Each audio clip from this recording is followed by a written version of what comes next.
तो हम बोलेंगे प्रोटेस्टेंट और कैथोलिक, और फिर आजकल थोड़ा ज़्यादा अवेयरनेस हो गई तो हम बोलेंगे ग्रीक ऑर्थोडॉक्स, रशियन ऑर्थोडॉक्स, ये बोलेंगे। लेकिन even in the Catholic and Protestant बहुत सारे डिनोमिनेशन संप्रदाय हैं अलग अलग, और उसमें जिन लोगों को मेरे को ज़्यादा नहीं पता है, लेकिन मसूरी में हमारे यहाँ कम से कम 5 चर्च हैं, कम से कम बड़े बड़े चर्च हैं, और सब अलग अलग डिनोमिनेशन के हैं। और ईसाई कितने हैं मसूरी में, कहने को मतलब आप स्कूलों को छोड़ दें, स्कूल को अगर छोड़ दें क्योंकि सारे क्रिश्चियन स्कूल हैं, तो मेरे से 50 ईसाई होंगे, 100 होंगे। 5 चर्च हैं जो उस ज़माने के बने हुए हैं। अब इसमें हमारे जहाँ मैं रहता हूँ वहाँ 2 चर्च हैं, मतलब स्कूलों में जो चर्च है उसकी बात मैं नहीं कर रहा हूँ, पब्लिक चर्च। तो उसमें ये बोला जाता है ये अंग्रेज़ों का चर्च है और ये हिंदुस्तानी चर्च है। एक को हिंदुस्तानी चर्च, केलॉग चर्च है, वो हिंदुस्तानी चर्च है। वहाँ पे जो प्रार्थना होती है वो हिंदी में होती है, और जो जितने कन्वर्टेड लोग हैं जो बेचारे स्वीपर हैं या कोई कुछ है वो वहाँ जाते हैं। और ये जो दूसरा चर्च है यहाँ पे गोरे लोग आते हैं स्कूल से। ऐसा नहीं है कि वो जाएगा तो उसको मना कोई नहीं करेगा, कोई हिंदुस्तानी जाएगा उसको मना कोई नहीं करेगा, but he himself will start feeling a little uncomfortable. No, it's not his place, he will feel uncomfortable, तो वो वहीं जाता है। तो ऐसे और जो इंग्लैंड में जो डिनोमिनेशन है, 7th प्रेस्बिटेरियन है, कोई कुछ है कोई कुछ है, तो धर्मपाल जी को ये पता था, तो वो बोलते थे कि अगर वो जैसे किसी को देख के थोड़ा बात करके वो अंदाज़ा लगा लेते थे कि ये उस चर्च को बिलोंग करता होगा, समझे। तो वो है, जैसे मैं जब लंदन गया पहली बार तो वो हमको बहुत 1 घंटा मेरे से बात किए कि देखो ईस्ट लंदन के लोग ऐसे होते हैं, वो इस चर्च को बिलोंग करते हैं, साउथ वाले साउथ लंदन के ऐसे हैं, ये सब उनको पता था क्योंकि बहुत साल रहे थे वहाँ पे, उनकी दृष्टि भी इस तरह से जाती थी।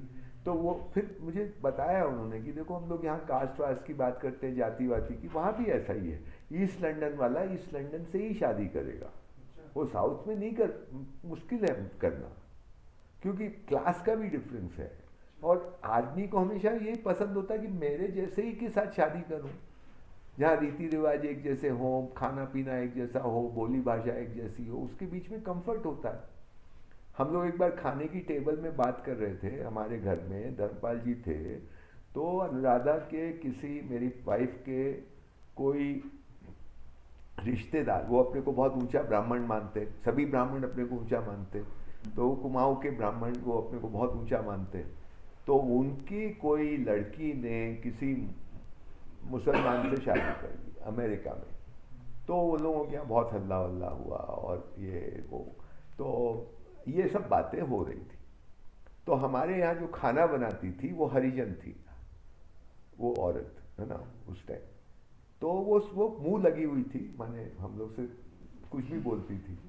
तो वो उधर खाना बना रही है, सब कुछ सुन रही है, तो बोले क्या हुआ इसमें, ऐसा ही तो होना चाहिए, हमारी लड़की अगर ब्राह्मण से शादी करेगी तो हम भी उसको घर से निकाल देंगे।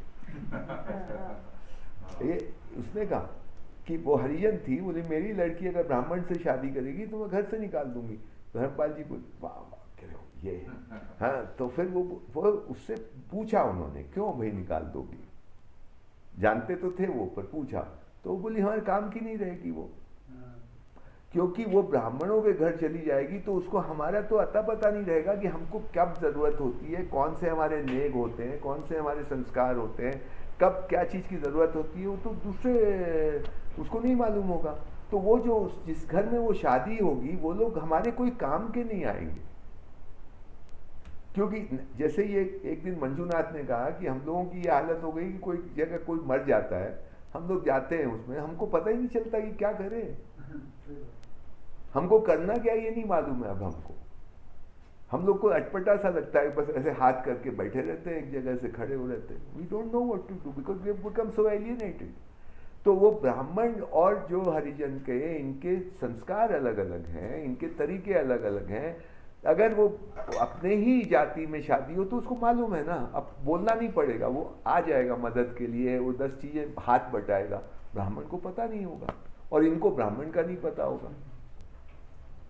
तो ये नेचुरल टेंडेंसी है कि यू नो मतलब फॉरगेट ये सब थ्योरी व्योरी जाति फाती की, लेकिन आप कंफर्ट फील करते हैं भाई अपने लोगों के बीच में। आपके दोस्त भी वैसे, अब तो सब गड़बड़ हो गया वो अलग बात है, लेकिन अगर तुम सोच के देखो तो you like to be with.